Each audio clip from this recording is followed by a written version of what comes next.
Bienvenue pour notre exploration du jour. On plonge direct dans un moment assez fou de Top Chef 2025. Ah oui, cet épisode du 11 juin, Exactement. Il s'est passé quelque chose d'assez inédit, une vraie audace, qui bousculait un peu les codes de la gastronomie. c'est le moins qu'on puisse dire. Le contexte, c'était une épreuve lancée par un chef invité, pas n'importe qui, Alvin Yang, Le Demon Chef? lui-même. Sa réputation le précède.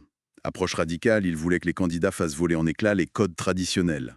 Oui, c'est un personnage autodidacte, pionnier de la cuisine extreme Chinese, quand même 2 étoiles Michelin, hein, à Hong Kong. Tout à fait. Pour Beau Innovation. Son style est provocateur, disons. Oui, et sa présence, c'était pas juste pour le show, hein.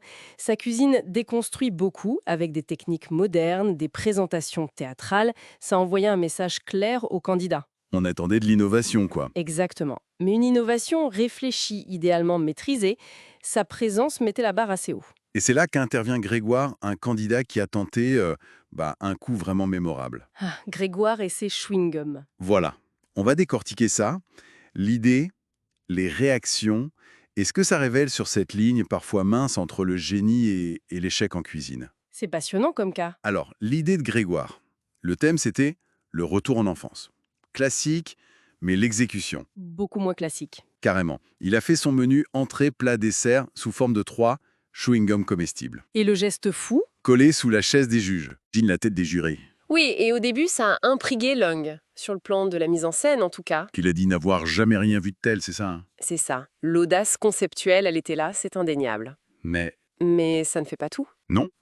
Et on peut même se demander si un chef comme lui, qui maîtrise tellement la technique derrière ses propres audaces, n'a pas tout de suite senti le risque. Le risque du décalage entre l'idée et le goût. Et c'est pile ce qui s'est passé, non? L'enthousiasme pour la forme a vite refroidi. Tout à fait. Les critiques sur le fond sont arrivées assez vite. Qu'est-ce qui n'allait pas, concrètement? Mais d'abord, les saveurs. Pas assez marquées, pas assez franches. L'exemple qui revient, c'est l'entrée à l'huître.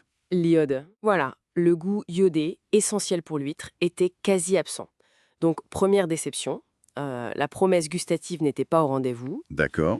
Et ensuite, Ensuite, et c'était peut-être le plus gros problème, la texture. Réussir cette mâche de chewing-gum sans que ça devienne désagréable, tout en libérant les saveurs, c'est hyper technique. et là, ça n'a pas marché. Non. Apparemment, ça se délitait en bouche, une sensation pâteuse, pas vraiment ce qu'on attend. L'idée du chewing-gum, c'est l'enfance. Ok, mais si la sensation est mauvaise, Ça casse tout le truc. exactement. Ça court-circuite la nostalgie. Le concept était fort, l'idée était là, mais l'exécution, la technique, elle n'a pas suivi. Donc, logiquement, Grégoire n'a pas gagné l'épreuve. Non. Qu'on voit partout dans la création, et surtout en cuisine, où le goût est roi.